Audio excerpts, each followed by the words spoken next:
There is a move that Kriya Yoga keeps making over and over, and it is not dramatic. It is not a vision. It is not a mood. It is a change in what you are identified with. Most of the day, the mind does not just generate thoughts. It assigns ownership. It stamps every thought with a label that says, "This is me." And once that stamp is on, the thought gets upgraded into reality. Patanjali describes the alternative in a single sentence. Then the seer rests in its own nature. Yoga Pradipika 1. That line is almost annoyingly simple, until you realize what it implies.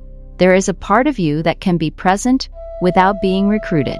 And then he gives the default setting right after. At other times, the seer identifies with the modifications of the mind. Yoga Sutra 195-2.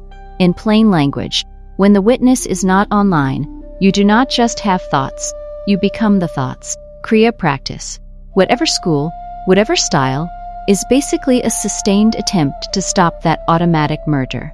Not through positive thinking, not through arguing with the mind, but through a more surgical shift, loosening identification at the level where it forms. Here is what steady witnessing actually feels like. It is not cold. It is not detached. It is more like you stop being thrown around by every internal notification. The content can still be intense: anger, fear, excitement, grief. But there is a tiny gap between the signal and the sense of self. And in that gap, something strange happens. The mind loses its monopoly on what is real. Because most mental suffering is not caused by pain. It is caused by fusion. Pain plus fusion becomes a story. Pain plus fusion becomes a prediction. Pain plus fusion becomes a personality trait. And that is the trap. The mind does not just report, it possesses. Steady witnessing is the opposite of possession. It is not "I am anxious." It is anxiety is present. It is not "I am angry." It is anger is moving through the system. Same data, different ownership. This is why the tradition keeps returning to discipline as the container for freedom. Patanjali's Kriya Yoga points to a triad: tapas, svadhyaya, and surrender. Not as moral advice, but as a pressure system that keeps the witness from collapsing back into habit. Because the mind has a favorite trick. It turns witnessing into another identity. I am the calm one. I am the spiritual one. I am beyond all this. That is not witnessing. That is branding. Real witnessing is quieter than your self-image. It does not announce itself. It does not argue. It does not claim progress. It is simply the capacity to be here, without being drafted into every inner storyline. And once that capacity appears, even briefly, you start noticing how often the mind was stealing your attention by force. The mind is persuasive, but it is also repetitive. It cycles.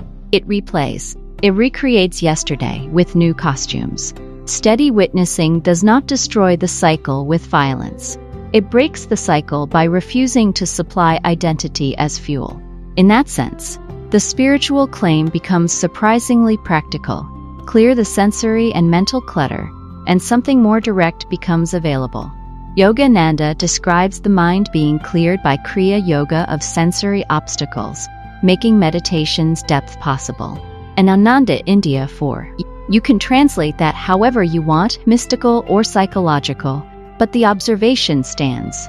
When identification softens, perception sharpens, and then witnessing stops being a special meditation mode. It becomes a new default. Not perfect, not permanent, just more frequent, more reliable. Thoughts still happen. Emotions still surge. Life still presses. But the center does not have to move every time the surface moves. That is steady witnessing.